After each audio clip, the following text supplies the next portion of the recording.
Para los que no me conocen, mi nombre es John Enrique y bueno, sean todos bienvenidos a nuestra iglesia.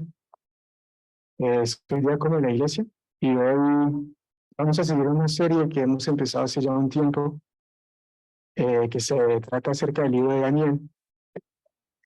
Nos encontramos en este momento en el capítulo 3, pero antes de abrir nuestras Biblias en Daniel 3, quisiera que pensáramos en algo que tiene que ver con la enseñanza que vamos a ver hoy. Iniciar nuestro culto en nuestro hermano nos leía un salmo. Y uno de los versículos que leo en el Salmo 95 dice: venid, adoremos y postrémonos, arrodillémonos delante de Jehová nuestro Hacedor. Este es uno de los muchos versículos en la palabra donde se nos invita a adorar a Dios. Hay muchísimos pasajes de la Escritura más que invitarnos, que nos ordenan. Debemos adorar a Dios, porque no hay nadie más sublime, no hay nadie que merezca más todo el honor y toda la gloria que nuestro Creador. Pero lo que quiero que pensemos antes de orar bien es que la idea de entender algo acerca de la oración, y es que el ser humano es incapaz de no adorar. Es decir, todos los hombres y todas las mujeres adoran algo. Todos, absolutamente todos nosotros adoramos algo. Todos nos postramos ante algo o ante alguien. Todos servimos a algo o a alguien. Es imposible que nosotros no adoremos. En Romanos capítulo 1, el apóstol Pablo habla del pecado del hombre. Pero leemos el versículo 21. Él dice en Romanos 1:21: pues habiendo conocido a Dios, no les glorificaron como a Dios, ni le dieron gracias, sino que se envanecieron en sus razonamientos, y su necio corazón fue entenebrecido. Y después, en el versículo 22, Pablo nos dice cómo fue que el hombre dejó de adorar a Dios, dejó de darle gloria y gracias. Dice en el versículo 22 y 23: cesando ser sabios, se hicieron necios y cambiaron la gloria del Dios incorruptible en semejanza de imagen de hombre corruptible, de aves, de cuadrúpedos y de reptiles. El hombre no sencillamente dejó de adorar a Dios, el hombre cambió el objeto de su adoración. El hombre dejó de adorar al Creador y empezó a adorar a las cosas creadas. Así que quiero que pensemos en esto, porque el día de hoy vamos a hablar acerca de adorar a Dios.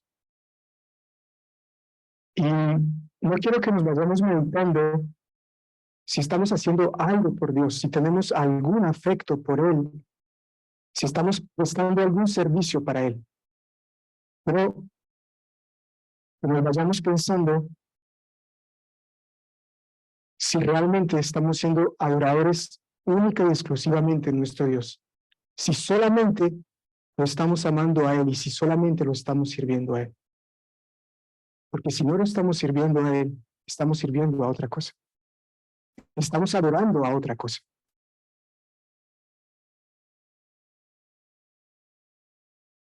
La oración significa que nuestros afectos en nuestra vida estén sirviendo al Creador. Y para reflexionar sobre esto, hoy vamos a ir a Daniel, podemos abrir nuestras Biblias en Daniel. Y he oído este sermón en 4 puntos que podemos ver ahora en pantalla. Primero, empezando, vamos a recordar un poco lo que hemos venido hablando en Daniel capítulo 1 y Daniel capítulo 2. Hernán, si me puedes poner la otra diapositiva, por favor. Y vamos a empezar a ver lo que vamos a tratar en Daniel 3. Luego, en segundo lugar, vamos a hablar de la idolatría a la que nos enfrentamos. Ser como somos, por ser débiles, por cambiar la gloria de Dios por las cosas creadas. En tercer lugar, traemos un tema que algunos parecen ver en Daniel capítulo 3 y que tiene mucho que ver con el sufrimiento, con la persecución del pueblo de Dios. Y para terminar, concluiremos meditando en cómo este pasaje nos lleva al mensaje central de la Escritura, el Evangelio de Cristo. Así que empecemos. Punto número 1. Vamos a hablar acerca del mensaje de Daniel que hemos venido viendo hasta ahora. Perdón, déjenme orar antes de empezar. Señor, tu palabra dice que no hay cosa creada que no sea manifiesta en tu presencia. Todas las cosas están desnudas y abiertas a los ojos de aquel a quien tenemos que dar cuenta, y ese eres tú, Dios. No hay nada que podamos esconderte, no hay nada en nuestros corazones que te es oculto. Por eso hoy, con la confianza en tu palabra, ponemos y exponemos nuestros corazones a tus pensamientos, a tu escritura. Y te rogamos para que seas tú, Padre, convenciéndonos de pecado. Para que seas tú, Señor, por el poder de tu palabra, transformando nuestras vidas y nuestros corazones, conforme a tu voluntad. Te rogamos, Señor, que tú nos lleves a un arrepentimiento genuino. Al que está en la fe en Cristo, Señor, anímalo. Y al que no, Señor, atráelo a ti. Te lo pedimos en el nombre de Jesús. Amén. Bueno, ahora sí, Daniel. En el capítulo 1 que vimos, cuando empezamos la serie, vimos que el imperio babilónico conquistó a Jerusalén, a toda Judá, perdón, a Jerusalén, y deportó a algunos príncipes de Israel, entre los cuales se encontraba Daniel y unos amigos de él. Los deportaron a la capital del reino, Babilonia, para que sirvieran allí al rey. Y en este capítulo vimos que esta historia directamente nos conectaba con ellos, con estos jóvenes, porque ellos acaban de llegar a un reino pagano y desde que llegaron buscaron inculcarles otra cultura, otras costumbres que se oponían a lo que era agradable para su Dios, a las costumbres de ellos, las costumbres que Dios les había enseñado. Y asimismo nosotros, como hijos de Dios, hemos sido hechos ciudadanos de un nuevo reino. Pero seguimos viviendo en este mundo, seguimos viviendo en un lugar que no adora ni glorifica a Dios. Y en ese sentido también vivimos en un exilio, como vivía Daniel y sus amigos. Y también estamos en medio de una cultura, de unas costumbres que no son del cielo y que no agradan a Dios. Y este libro entonces nos enseña cómo es vivir en medio de esa cultura, cómo debemos comportarnos en este mundo, siendo extranjeros y peregrinos. Luego pasamos al capítulo 2. Y aquí inmediatamente vemos un mensaje de esperanza. Tanto el pueblo de Israel como nosotros hoy debemos recordar que no estamos solos en ese exilio. Ellos vieron una situación difícil, pero acudieron a Dios en oración y Él les respondió. Y no solo esto, sino que en su respuesta les recordaba que algún día todos esos reinos que nos oprimen desaparecerán y Dios reinará sobre la creación. Así que, al igual que Daniel y sus amigos, en medio de este exilio, nosotros podemos acudir a Dios en busca de ayuda. Él está cerca de nosotros para sostenernos, para ayudarnos a ser pacientes y a permanecer fieles hasta el fin. Y siempre debemos recordar que a pesar de las apariencias, Dios sigue en control. Dios sigue en su trono. Él siempre ha estado soberanamente dominando todas las cosas hasta el día de su manifestación gloriosa. Y así llegamos a Daniel capítulo 3. Así que les pido que me acompañen leyendo. Vamos a empezar leyendo los primeros 12 versículos. Daniel 3, del 1 al 12. Dice: el rey Nabucodonosor hizo una estatua de oro cuya altura era de 60 codos y su anchura de 6 codos. La levantó en el campo de Dura, en la provincia de Babilonia. Y el rey Nabucodonosor a que se reuniese los sátrapas, los magistrados y capitanes, oidores, tesoreros, consejeros, jueces y todos los gobernadores de las provincias, para que viniesen a la ubicación de la estatua que el rey Nabucodonosor había levantado. Fueron pues reunidos los sátrapas, magistrados, capitanes, oidores, tesoreros, consejeros, jueces y todos los gobernadores de las provincias en la ubicación de la estatua que el rey Nabucodonosor había levantado, y estaban en pie delante de la estatua que había levantado el rey Nabucodonosor. Y el pregonero anunciaba en alta voz: mándese a vosotros, oh pueblos, naciones y lenguas, y al oír el son de la bocina, de la flauta, del tamboril, del arpa, del salterio, de la zampoña y de todo instrumento de música, os postréis y adoréis la estatua de oro que el rey Nabucodonosor ha levantado. Y cualquiera que no se postre y adore, inmediatamente será echado dentro de un horno de fuego ardiendo. Por lo cual, al oír todos los pueblos el son de la bocina, de la flauta, del tamboril, del arpa, del salterio, de la zampoña y de todo instrumento de música, todos los pueblos, naciones y lenguas se postraron y adoraron la estatua de oro que el rey Nabucodonosor había levantado. Por esto, en aquel tiempo, algunos varones caldeos vinieron y acusaron maliciosamente a los judíos. Hablaron y dijeron al rey Nabucodonosor: para siempre vive. Tú, rey, has dado una ley que todo hombre, al oír el son de la bocina, de la flauta, del tamboril, del arpa, del salterio, de la zampoña y de todo instrumento de música, se postre y adore la estatua de oro. Y el que no se postre y adore será echado dentro de un horno de fuego ardiente. Hay unos varones judíos, los cuales pusiste sobre los negocios de la provincia de Babilonia, Sadrach, Mesach y Abednego. Estos varones, oh rey, no te han respetado, ni adoran tus dioses, ni adoran la estatua de oro que has levantado. Vamos a parar aquí un momento. La historia que estamos viendo se centra en 3 de los 4 judíos que hemos venido siguiendo desde Daniel capítulo 1. Veamos el inicio del libro. Estaban Daniel y sus amigos Ananías, Misael y Azarías, que también fueron llamados Sadrach, Mesach y Abednego. Y aquí Daniel no está. No sabemos dónde está, pero no está presente. Y ocurre algo curioso en la reacción de este capítulo. ¿Cómo empieza? Que hay una serie de repeticiones. Son un poco fastidiosas para leer, parecen innecesarias, pero tenemos en la orden del rey. ¿Quién debía estar en la ubicación de esta estatua?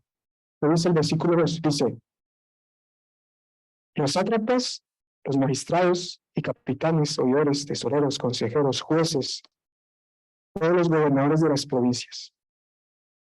Y luego en el versículo 3 nos dice quiénes fueron. Y repite: los sátrapas, magistrados, capitanes, oidores, tesoreros, consejeros, jueces y todos los gobernadores de las provincias. La repetición no termina aquí. Más adelante, vemos que el rey no solamente decidió quién debía venir, sino en qué momento ellos tenían que postrarse. Versículo 5, él dice, o dijo que en ese momento ellos tenían que postrarse. Al oír el son de la bocina, de la flauta, el tamboril, del arpa, el salterio, de la zampoña y de todo instrumento de música.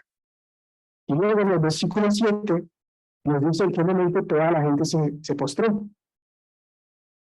Al oír todos los pueblos el son de la bocina, de la flauta, el tamboril, del arpa, el salterio, de la zampoña y de todo instrumento de música. Y no termina aquí, sino que más adelante, cuando los caldeos acusan a nuestros 3 amigos, en el versículo 10, repiten la orden del rey. Era que ellos se tenían que postrar al oír el son de la bocina, de la flauta, del tamboril, del arpa, del salterio, de la zampoña y de todo instrumento de música. Suena un poco absurdo la repetición, pero según algunos estudiosos, es una manera burlesca de insistir sobre el hecho de que no hubo ni una sola persona que faltara a la convocación del rey, y que no hubo ni una sola persona que no hiciera la orden del rey, que al oír el son de la bocina, de la flauta, el tamboril, del arpa, el salterio, la zampona y de todo instrumento de música, se postraran y adoraran. No hubo ni uno, excepto 3 varones, Sadrach, Mesach y Abednego.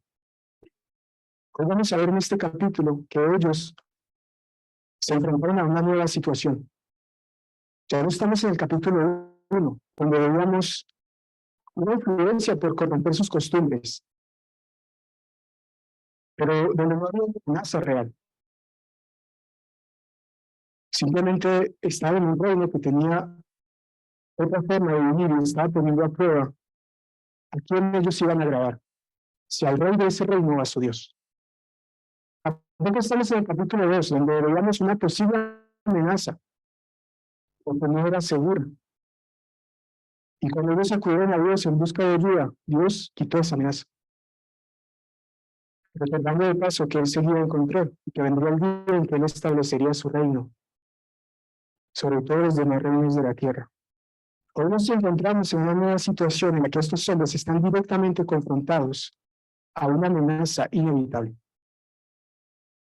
Nuestros 3 amigos se enfrentando a la persecución por no adorar a los dioses de este mundo. Y vamos a ver hoy lo que nos enseñan sobre esta situación.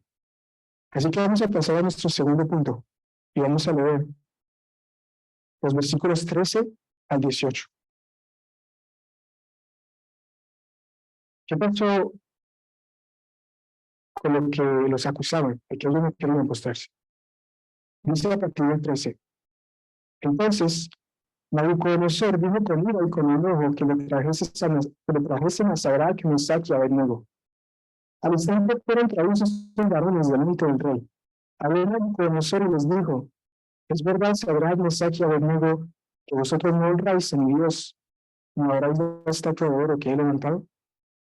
Ahora pues, estén dispuestos para que al oír el son de la bocina, de la flauta, del tamboril, del arpa, del salterio, de la zampona y de todo instrumento de música, os postréis y adoréis la estatua que he hecho?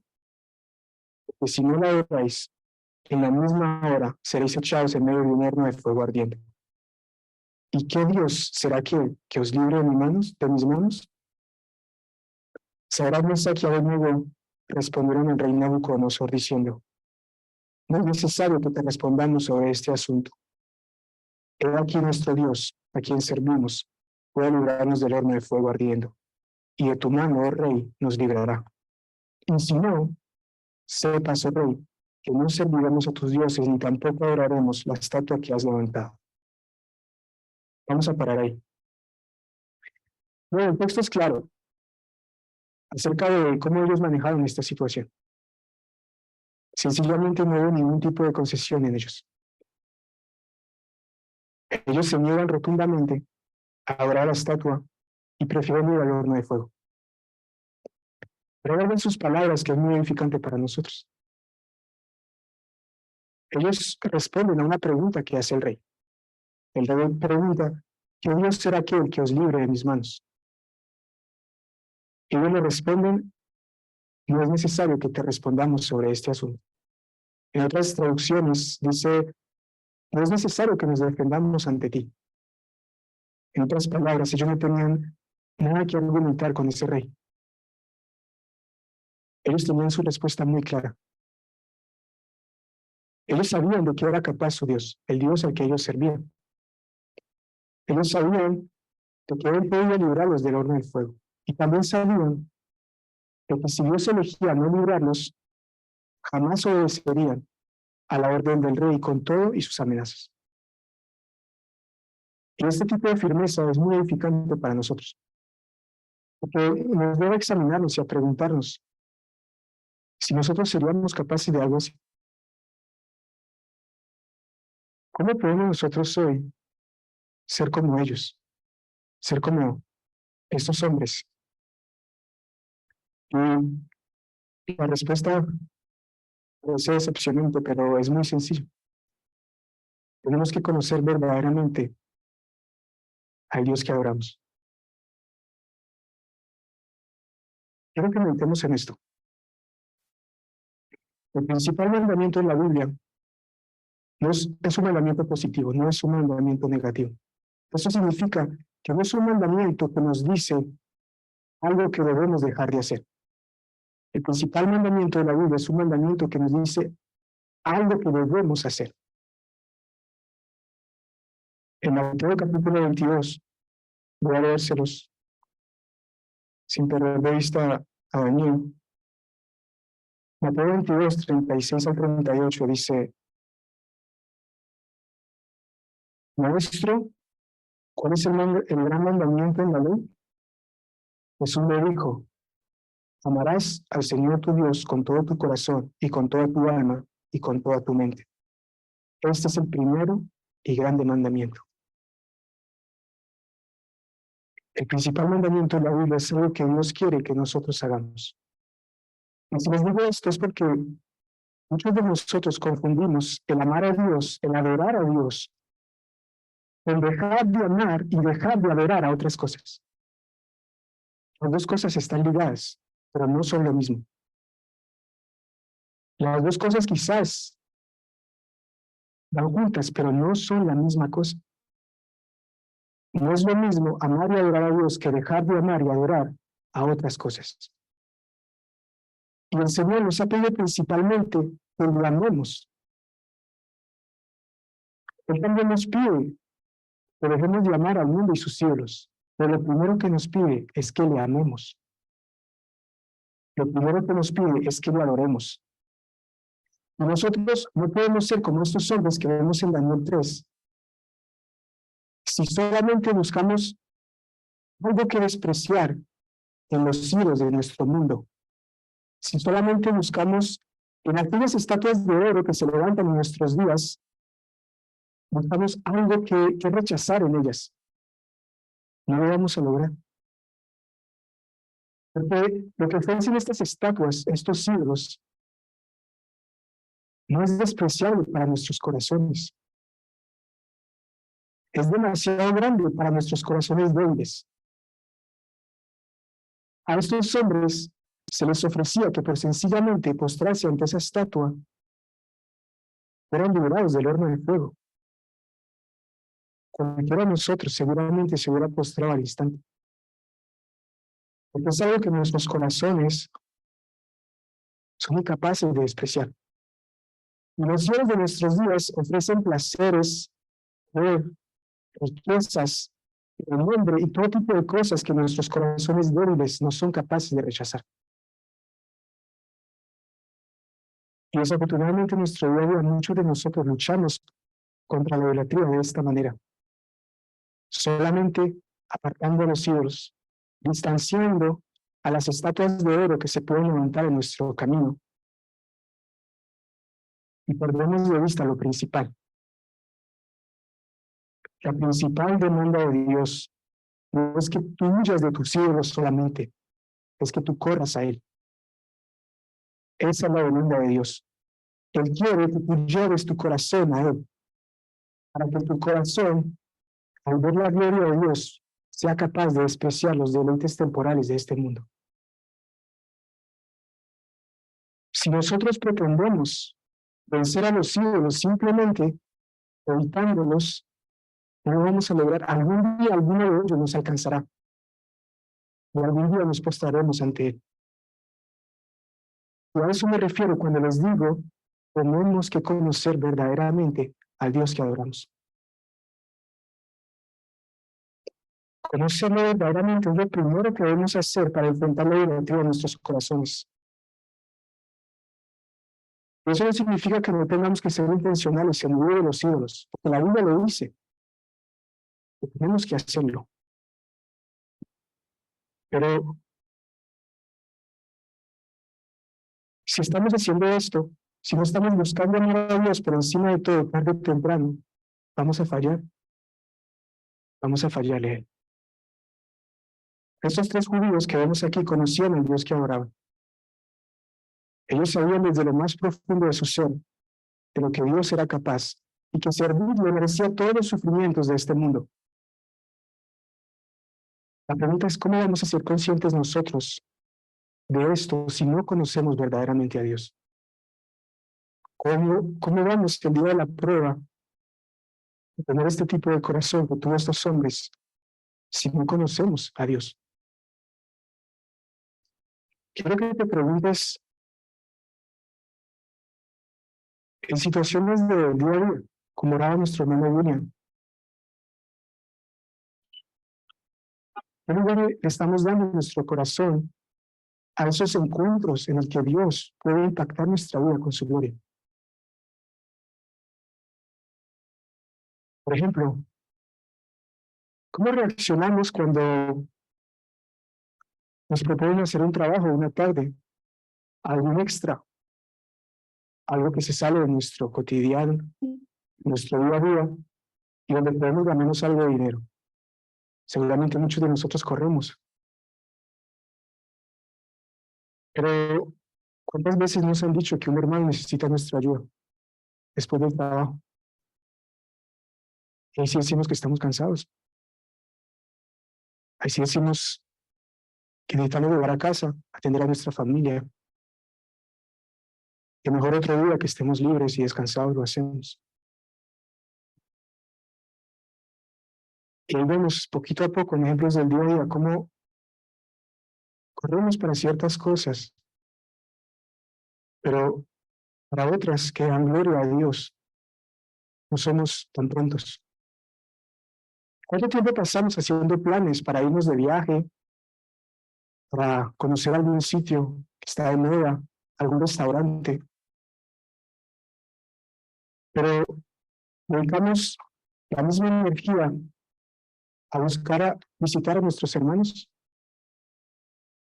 a buscar, a prepararles algo quizás en nuestra casa para recibirlos, o a agendar en, en nuestro año el próximo encuentro o la próxima conferencia cristiana a la que podríamos asistir. Y ahí vemos cómo nos cuesta exponer nuestros corazones a esos tiempos en los que podemos ser edificados. Pero hay dos cosas que solamente nos traen recreamiento temporal si corremos. ¿Cuántas veces por semana hacemos deporte? Porque queremos mirarnos al espejo y estar contentos con lo que vemos. Y si nos invitan de pronto a hacer deporte en grupo, nos entusiasmamos más, es más chévere. Y incluso si podemos pagar el gimnasio, pues, digamos, decimos, bueno, es lo que hay que hacer. Pero nuestra alma, ¿cómo la estamos edificando? ¿Cuánto tiempo pasamos estudiando la Biblia? Y cuando algunos hermanos nos dicen, ¿por qué no la estudiamos en grupo? Tenemos el mismo entusiasmo que cuando nos invitan a hacer deporte. Y cuando nos dicen que el seminario es pagando, ahí sí no lo pensamos, pero el gimnasio, ese sí no lo pensamos. Yo les ruego que no me malinterpreten. Con estos ejemplos no busco que cambiemos solamente nuestras conductas, que tenemos la tendencia a fijarnos en las cosas externas. Tenemos que cambiar en nuestro corazón. Que anhelo, lo que el Señor anhela, es que nos demos cuenta de que no hay nada bueno en nuestro corazón. Y no son fuertes por ellos mismos, que somos débiles. No nos podemos resistir a los ídolos, a todas las cosas que el hombre de este mundo busca y detrás de las cuales corre. La única forma es que nos entreguemos continuamente a Dios. Y repito, continuamente. No basta con una vez a la semana. Tenemos que exponer nuestros corazones a la gloria de Dios todos los días, porque los ídolos nos acechan todos los días. Yo algo más que llamó mi atención en las palabras de estos tres judíos, perdón. Es lo que vamos a ver en el siguiente punto, aceptando el sufrimiento. Vamos a seguir la lectura.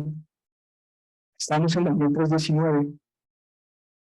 Vamos a leer hasta el versículo 30, hasta el final. Dice,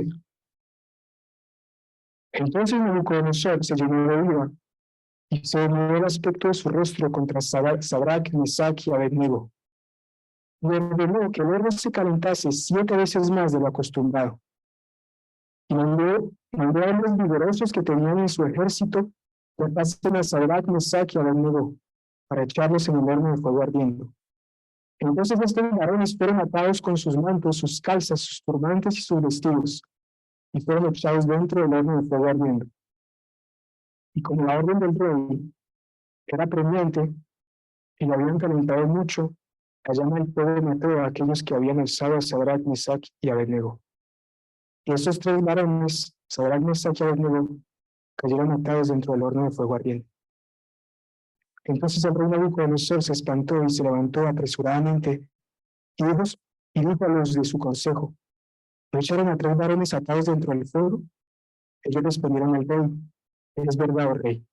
Y él dijo: he aquí yo veo 4 varones sueltos, que se pasean en medio del fuego sin sufrir ningún daño. Y el aspecto del cuarto es semejante al hijo de los dioses.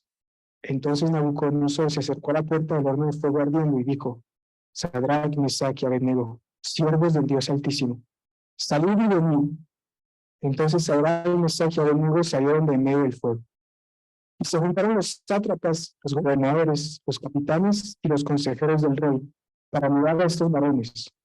Como el fuego no había tenido poder alguno sobre sus cuerpos, ni aun el cabello de sus cabezas se había quemado. Sus ropas estaban intactas, ni siquiera olor de fuego tenía. Entonces Nabucodonosor dijo: bendito sea el Dios de ellos, de Sadrach, Mesach y Abednego, que envió su ángel y libró a sus siervos que confiaron en él y no cumplieron el edicto del rey, y entregaron sus cuerpos antes que servir y adorar a otro Dios que su Dios. Por lo tanto, decreto que todo pueblo, nación y lengua que dijere blasfemia contra el Dios de Sadrach, Mesach y Abednego sea descuartizado y su casa convertida en muladar, por cuanto no hay Dios que pueda librar como este. Entonces el rey engrandeció a Sadrach, Mesach y Abednego en la provincia de Babilonia. Les decía en la introducción que hay un tema que debemos aclarar en Daniel capítulo 3. Algo que algunos parecen ver en esta porción de la Escritura. Si resumimos los hechos, estos 3 hombres fueron fieles a Dios y por su fidelidad fueron echados al horno de fuego. Pero Dios hizo un milagro. Vemos muchos detalles de ese milagro en esto que acabamos de leer. La pregunta es: ¿qué significa esto para nosotros hoy? ¿Significa que cuando el pueblo de Dios es fiel, entonces Dios no permite que sufra? ¿Significa esto que si somos fieles, Dios no va a dejar que ningún sufrimiento alcance nuestra vida? De ninguna manera. Afirmar eso basándose en esta porción es negar el resto de la Biblia. De hecho, hay muchas herejías que surgen así. Se centran en un texto que a lo mejor defiende alguna afirmación, pero no toman en cuenta la Biblia como un todo. Si nosotros queremos enseñar que la fidelidad nos guarda el sufrimiento, tendríamos que eliminar a varios personajes de la Escritura. Tendríamos que ver a Abel, que murió por mano de su hermano Caín, a José, que fue vendido por sus hermanos a Egipto, a Moisés, que soportó durante 40 años un pueblo duro de servicio, a David, que fue perseguido por Saúl, a Isaías, que fue aserrado, a Esteban, que fue apedreado, y podríamos seguir con muchos ejemplos más. La Biblia de ninguna manera enseña que nuestra fidelidad nos puede preservar el sufrimiento.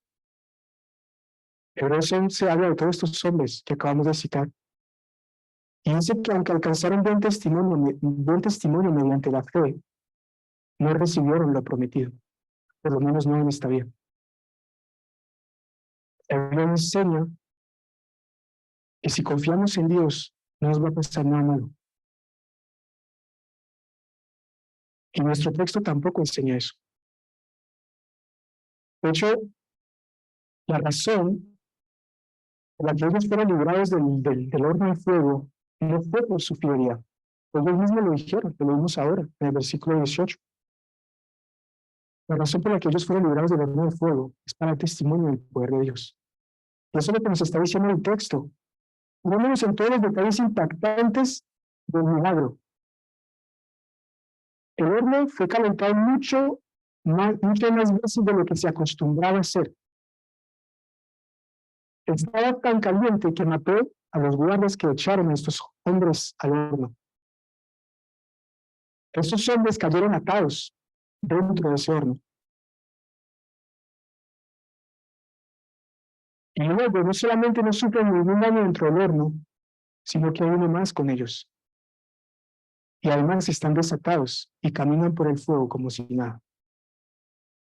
Cuando salen, no solamente salen intactos, sino que su ropa ni siquiera huele a humo. Y después de eso, no solamente el rey les perdona la vida, sino que los alaba. Y él mismo dice, él mismo los alaba por haberles desobedecido a él.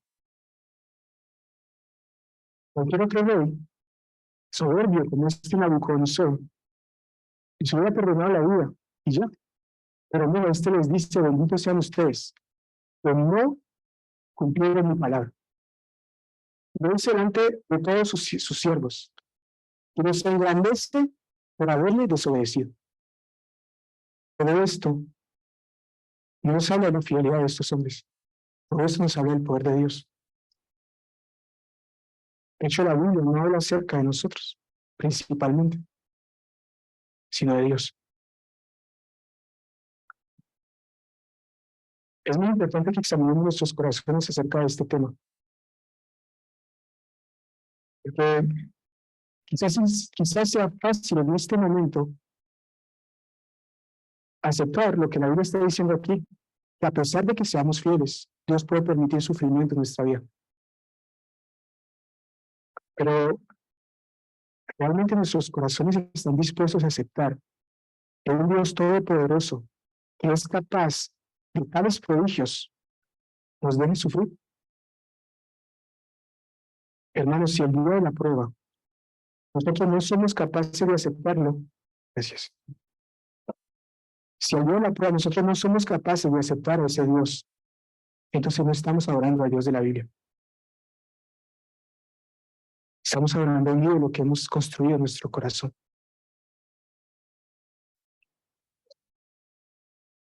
Adorar al Dios del que da testimonio de la Escritura, el Dios de estos tres judíos, es amar y servir a un Dios omnipotente, sí. Un Dios que tiene el poder por encima de todo. Un Dios que tiene poder por encima de cualquier rey, si sea el más grande como Nabucodonosor. Un Dios que tiene el poder por encima de cualquier amenaza, así sea un horno de fuego ardiente. Sí, es amar y servir a un Dios así. Pero también es amar y servir a un Dios que, si así lo quiere, puede permitir que ustedes y yo moramos en ese horno. Que puede permitir que ustedes y yo nos quememos en ese horno. Y usted me puede preguntar, pero John, ¿cómo puede ser esto posible? ¿Cómo puedes amar y servir a un Dios así? Quiero responderles con nuestro último punto. Por eso quiero completar este texto con un pasaje de Apocalipsis. Apocalipsis capítulo 21, versículos del 5 al 8.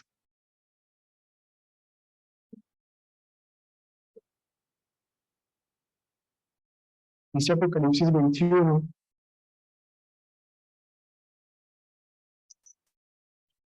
del 5 al 8.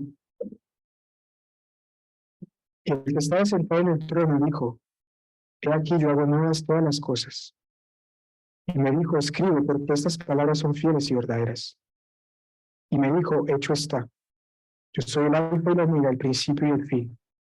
Al que tuviere sed, yo le daré gratuitamente la fuente del agua de la vida. El que venciere, heredará todas las cosas, y yo seré su Dios, y él será mi hijo. Pero los cobardes e incrédulos, los abominables y homicidas, los fornicarios y hechiceros, los idólatras, y todos los mentirosos tendrán su parte en el lago que arde con fuego y azufre, que es la muerte segunda. La Biblia nos enseña que hay un rey que está sentado en su trono y que un día ese rey juzgará al mundo. Él derramará su ira sobre sus enemigos. Todos aquellos que no hayan adorado, todos aquellos que no hayan vivido conforme a su voluntad, todos estos hombres y mujeres serán echados en un lago que arde con fuego y azufre. Y ese rey no es un hombre como Nabucodonosor. Ese rey es nuestro Dios. Es más, para llevar el paralelo aún más lejos, la Biblia en ningún momento esconde el hecho de que la ira de Dios no va a ser algo dulce. La Biblia en ningún momento esconde el hecho de que la ira de Dios arderá 1000 veces más que cualquier horno de Nabucodonosor. Y ese arder no va a ser por un momento, ese arder va a ser para siempre. Pero hay una gran diferencia entre los reyes como Nabucodonosor y nuestro rey. La diferencia es que nuestro rey hizo algo que ningún otro monarca ha hecho y hará jamás. Nuestro rey, siendo Dios, se hizo hombre. Siendo inocente, bajó al horno en nuestro lugar.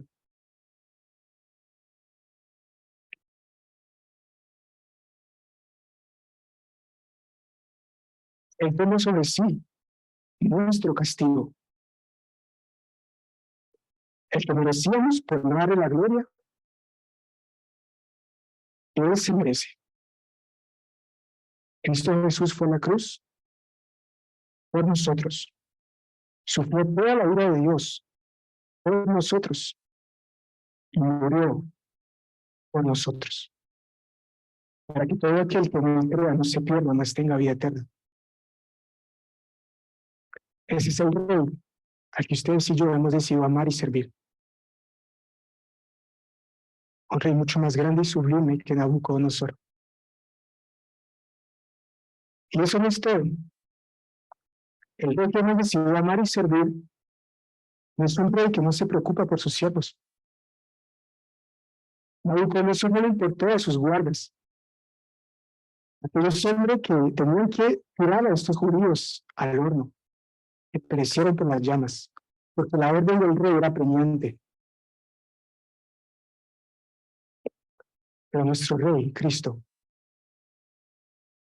nos dijo, ya no os llamaré siervos. Los ha llamado sus amigos y sus hermanos. Nos ha hecho hijos de Dios.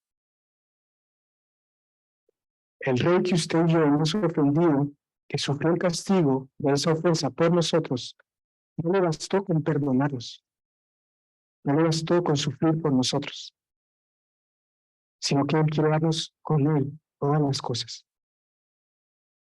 Ese es el rey al que hemos decidido amar y servir, al que hemos decidido adorar. Así que si nos preguntamos, ¿cómo puede ser posible? ¿Cómo puedes amar y servir a un Dios todopoderoso que pudiendo librarnos de un horno de fuego no lo hace? Podemos responder, porque ya nos libró. Quizás no nos ha librado de los fuegos de este mundo, pero nos ha librado del fuego de condenación eterna que sufrió en nuestro lugar. Y no solo eso, sino que ha prometido que si tenemos que bajar algún día a algún horno, a causa de Él, no estaremos solos. Él estará ahí con nosotros, como el ángel estuvo con estos 3 hombres. No sé si ahora estás pasando por algún horno en tu vida, por alguna aflicción, alguna tribulación. No sé si mañana tendremos que pasar por alguno, pero lo que sí debemos recordar es que Él está con nosotros. Su presencia nunca se aparta de sus siervos. Esa es la verdad acerca del Dios nuestro, el Dios que la Escritura nos llama a adorar, el que la Escritura nos llama a amar y servir. Así que si alguna persona en este lugar que no ha decidido seguir a Cristo, que no ha decidido amarlo y servirlo, Por encima de todo, le invito a que se arrepienta y considere a la grandeza de este rey. Si alguien que aquí ha preferido servir a los ídolos de este mundo, que piense que ellos no te pueden amar, ellos no te pueden salvar, y si pudieran no lo harían. Solo te están llevando a una condenación eterna. Pero el Hijo que te amó y se dio a sí mismo por ti, Él te puede salvar de su propia ira. Y a todos mis hermanos que han decidido seguir a Cristo, que han profesado amarlo y servirlo y adorarlo, quiero recordarles, estamos en un exilio en esta era. Es lo que nos enseña Daniel. Eso significa que necesitamos llevar continuamente nuestros corazones al Señor. Porque sin su amor no somos nada.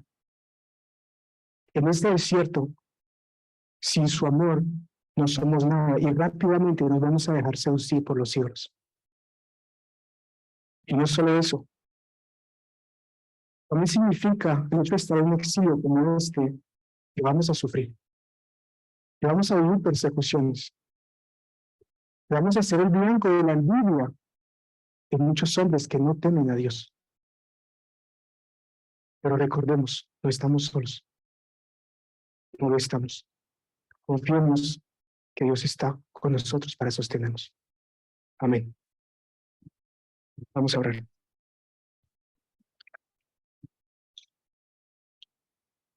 Padre, traemos nuestros corazones a ti,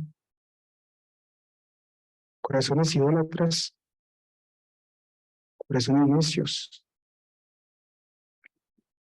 corazones indignos de estar en tu presencia. Queremos, Dios, que tu amor impacte esos corazones, que tu gloria impacte, Señor, nuestros corazones cada día.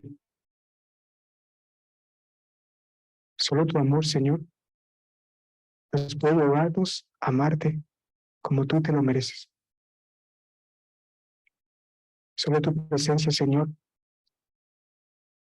abre nuestros ojos. Hoy vamos a entender que ningún deleite temporal de este mundo se compara con las gloriosas riquezas que son en Cristo Jesús. Gracias, Señor, por tu Hijo, porque por medio de Él, Señor, nos has demostrado tu amor y podemos amarte, Señor, como tú esperas ser amado por nosotros. Ayúdanos, Señor, a que por medio de Él podamos cada día, Padre, tomar fuerzas en tu presencia. Que podamos, Señor, vivir en esta era, que podamos vivir en este exilio de una forma digna de la vocación a la que hemos sido llamados. Perdónanos, Dios, y ayúdanos. Ayuda a tu pueblo que te ama y que quiere servirte. Líbranos del mal, Señor. Pero si así no es tu voluntad, ayúdanos a permanecer fieles y firmes delante de ti. En el nombre de Jesús. Amén.